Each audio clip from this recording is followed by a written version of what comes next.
Selamat malam, kami dari kelompok 3 Sistem Basis Data 2 akan mempresentasikan mengenai basis data multimedia. Sebelumnya, perkenalkan, nama saya Jonathan Totsio Utomo sebagai moderator. Selanjutnya ada Gabriel Lujuk sebagai pemateri, kemudian ada Erik Rocandi Reidina sebagai pemateri, kemudian Gigi Triyoga Santoso sebagai pemateri, Ibnu Hibban sebagai pemateri, Joyce Endro Kansil sebagai pemateri, dan Muhammad Herdani Eka Wardana sebagai pemateri. Silakan kepada Gabriel Lujuk untuk mempresentasikan. Oke, terima kasih atas kesempatannya. Pada bagian ini, saya akan menginformasikan tentang basis data multimedia. Basis data multimedia itu merupakan perluasan kemampuan basis data yang dapat menyimpan data yang tidak hanya teks, akan tetapi dapat berupa suara, gambar, animasi, maupun data multimedia lainnya. Nah, basis data multimedia harus mendukung penyimpanan objek yang besar. Nah, salah satunya ukuran paling terbesar untuk saat ini adalah gigabyte, terutama untuk video. Alternatif lain, objek disimpan di file. Nah, biasanya itu di luar basis data. Sedangkan basis data hanya menyimpan pointer atau nama file. Nah, sekarang kita beralih ke perkembangan basis data multimedia. Nah, hal-hal yang mempengaruhi perkembangan basis data multimedia yaitu yang pertama, semakin berkembangnya aplikasi-aplikasi yang berhubungan dengan multimedia. Yang kedua, karena semakin luasnya penggunaan komputer dan perkembangan teknologi yang berhubungan dengan multimedia, seperti Camdik, scanner, dan lain sebagainya. Bahkan, media penyimpanannya pun semakin besar. Ketiga, telah adanya jaringan komunikasi dengan kecepatan tinggi. Nah, untuk informasi selanjutnya, saya persilakan untuk Herdani. Oke, terima kasih Bapak Gabriel Lujuk. Saya Muhammad Hardani Putra ingin menyampaikan isi dari basis data multimedia. Apa sih isi dari basis data multimedia? Multimedia database perlu mengatur beberapa tipe data yang berbeda. Sehubungan dengan data multimedia sebenarnya, sebuah MMDB harus mengatur beberapa tipe informasi yang berbeda berkaitan dengan data multimedia yang sebenarnya. Dan data-data tersebut ialah media data. Media data merupakan data sebenarnya mempresentasikan gambar atau image, audio, video yang ditangkap, didigitasi, diolah, dikompres, dan disimpan. Selanjutnya ada media format data. Media format data berisi informasi yang berhubungan dengan format dari media data setelah melalui proses akuisisi, pengolahan, dan proses encoding. Sebagai contoh, media format data terdiri dari sampling rate, resolusi, frame rate, skema encoding, dan lain-lain. Dan selanjutnya ada media keyword data. Media keyword data berisi deskripsi keyword, biasanya berhubungan dengan pembuatan media data. Sebagai contoh untuk video, bisa meliputi tanggal, waktu, dan tempat pengambilan video. Siapa yang merekam, scene yang diambil, dan lain-lain sering disebut juga konten deskriptif data. Dan terakhir ada media filter data. Media fitur data berisi fitur yang diambil dari media data. Suatu fitur menentukan media konten. Sebagai contoh, informasi tentang distribusi warna, jenis-jenis tekstur, dan perbedaan bentuk yang ditampilkan pada gambar. Sering disebut juga content dependent data. Ketiga data terakhir sering disebut sebagai metadata karena mendeskripsikan beberapa aspek yang berbeda dari media data, media keyword, data, dan media filter. Data digunakan untuk tujuan pencarian data. Media format data digunakan untuk menyajikan informasi yang ditangkap. Oke, selanjutnya saya bisa melemparkan kepada Bapak Jose ya. Ya, terima kasih kepada Saudara Herdani. Yang saya akan bahas ini mengenai merancang basis data multimedia. Banyak karakteristik inheren dari data multimedia memiliki dampak langsung dan tak langsung pada perancangan MMDB. Hal ini meliputi ukuran dari MMDB yang sangat besar, temporal nature, kekayaan konten, kompleksitas representasi, dan interpretasi subjektif. Tantangan utama dalam merancang database multimedia timbul dari beberapa persyaratan yang dipenuhi, seperti yang pertama, pengaturan beberapa tipe dari input, output, dan media penyimpanan. Yang kedua, penanganan beberapa format, kompresi data dan penyimpanan. Selanjutnya, yang ketiga, dukungan untuk platform komputasi dan sistem operasi yang berbeda. Keempat, mengintegrasikan model data yang berbeda-beda. Kelima, menawarkan beberapa sistem query yang user-friendly, yang cocok untuk jenis data yang berbeda-beda. Dari sudut pandang user, query yang mudah dipakai, cepat, dan akurat dalam mencari informasi sangat diharapkan. Query untuk item yang sama, beberapa pada form yang berbeda. Sebagai contoh, beberapa bagian yang menarik dari suatu video dapat di-query dengan menggunakan. Pertama, beberapa contoh frame sebagai simple. Kedua, klip dari audio track yang bersesuaian. Ketiga, deskripsi tekstual menggunakan keyword. Selanjutnya,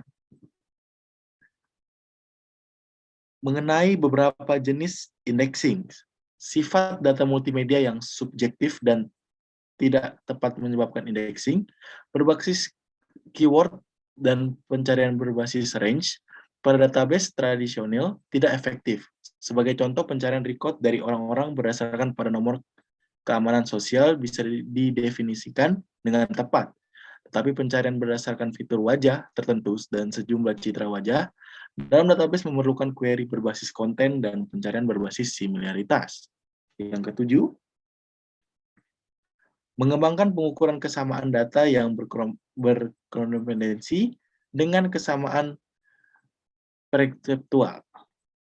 Yang kedelapan, menyediakan view yang transparan untuk data MMDB yang secara geografis seperti sifat dari data terdistribusi. Yang kesembilan, compatible dengan batasan real-time untuk media data.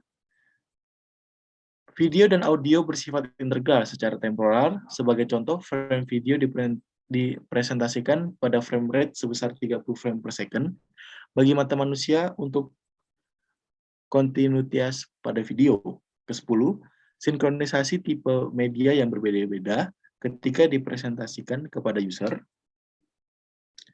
Perkembangan terakhir dalam menggunakan data multimedia pada aplikasi telah menjadi suatu fenomena. Database multimedia sangat esensial untuk manajemen penggunaan data yang besar dan efisien. Perbedaan aplikasi menggunakan data multimedia telah mengubah teknologi secara cepat, dan penggabungan kompleksitas dan representasi semantik, interpretasi, dan perbandingan kesamaan menghadapi banyak tantangan. Multimedia database masih berada pada tahap awal perkembangan. Sekarang database multimedia masih terikat pada beberapa lingkungan aplikasi saja. Pengalaman yang diperoleh dari pengembangan dan penggunaan aplikasi, multimedia baru akan membantu perkembangan teknologi di database multimedia. Demikian dari saya. Selanjutnya saya serahkan kepada Saudara Erik Crocandi. Terima kasih. Masih pada Jose yang sudah membacakan materi tadi. Selanjutnya saya akan membacakan materi jenis database multimedia. Yang pertama ada relational database, yaitu ada dua cara yang menyimpan objek multimedia dengan menggunakan tipe untuk objek besar, yaitu BLOB, Binary Large Object, dan menggunakan teks sesuai dengan nama file. Menyimpan dengan BLOB berarti menyimpan objek multimedia di database. Sedangkan jika menyimpan teks nama file berarti objek multimedia tetap disimpan di file system. Selanjutnya ada objek relational database. Tipe yang didesain untuk multimedia, contohnya Oracle Multimedia. Selain menyimpan objek multimedia, di dalam tipe data khusus di database dapat juga mengekstrak atribut, antara lain resolusi gambar, format kompresi. Selanjutnya ada object oriented database, yaitu merupakan kelas yang didesain khusus untuk multimedia. Selanjutnya saya persilakan Ibu Iban untuk membacakan materi selanjutnya. Baik, terima kasih kepada Saudara Erik yang telah menyampaikan. Yaitu selanjutnya dari saya, yaitu adalah struktur multimedia. Yaitu pertama ada data analisis.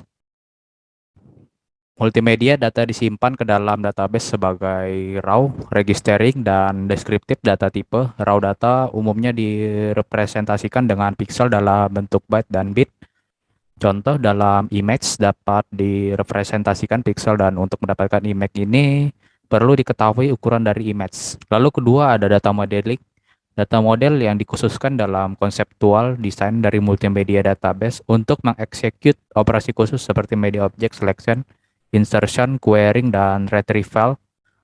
Lalu yang ketiga ada data storage. Multimedia data object disimpan ke dalam sebuah database. Ada dua tipe media, yaitu continuous media dan non-continuous media. Continuous media memiliki real-time property dan disimpan menggunakan storage server yang terpisah, sedangkan non-continuous tidak memiliki real-time property dan disimpan dalam database dengan meta information. Lalu keempat ada data retrieval. Sasaran terakhir dari multimedia database adalah bagaimana mengakses informasi multimedia secara efektif. Berdasarkan tanggapan dalam pengaksesan objek multimedia dibagi menjadi dua, yaitu objek aktif dan pasif. Objek aktif adalah objek yang berpartisipasi dalam proses retrieval, sedangkan objek pasif tidak. Dalam kenyataan, semua objek MMDB harusnya menjadi objek aktif. Lalu kelima ada query language. Dalam proses DBMS, query user diproses dengan mendefinisikan query language sebagai bagian dari DBMS. Multimedia query language harus memiliki kemampuan untuk menghandle kompleks, spatial, dan temporal relationship. Multimedia query dapat dibagi menjadi subgroup, yaitu keyword querying, semantic querying, dan visual querying. Lalu keenam ada multimedia communication. Komunikasi merupakan tujuan utama dari sistem informasi. Penyebaran multimedia yang memungkinkan multi-user untuk berkomunikasi satu sama lain. Lalu berikut ada arsitektur basis data media yang akan dilanjutkan kepada Gigi Triyoga Santoso. Baik, terima kasih Ibnu Hiban. Saya akan melanjutkan dari arsitektur basis data multimedia. Yang pertama, arsitektur basis data multimedia berbasis pada principle of autonomy.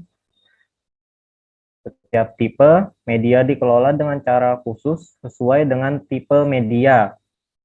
Dapat melakukan join antara struktur data berbeda. Pemrosesan query yang relatif cepat dapat dikarenakan struktur yang khusus. Satu-satunya pilihan untuk bank data yang legal. Yang kedua, arsitektur basis data multimedia berbasis pada principle of uniformity. Struktur abstrak tunggal untuk mengindeks semua tipe media. Abstrak di luar dari bagian yang umum dari tipe media berbeda metadata.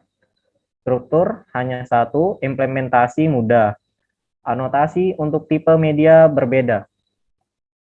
Lanjut, yang ketiga, arsitektur basis data multimedia berbasis pada principle of hybrid organization.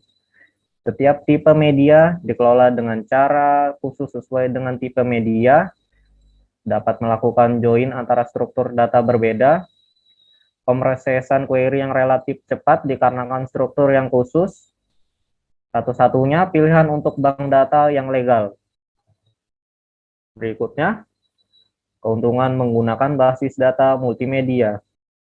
Berikut keuntungan dalam menggunakan basis data multimedia adalah MMDB atau Multimedia Database dapat menangani objek multimedia dalam jumlah besar di mana relational database tidak dapat melakukannya secara efektif.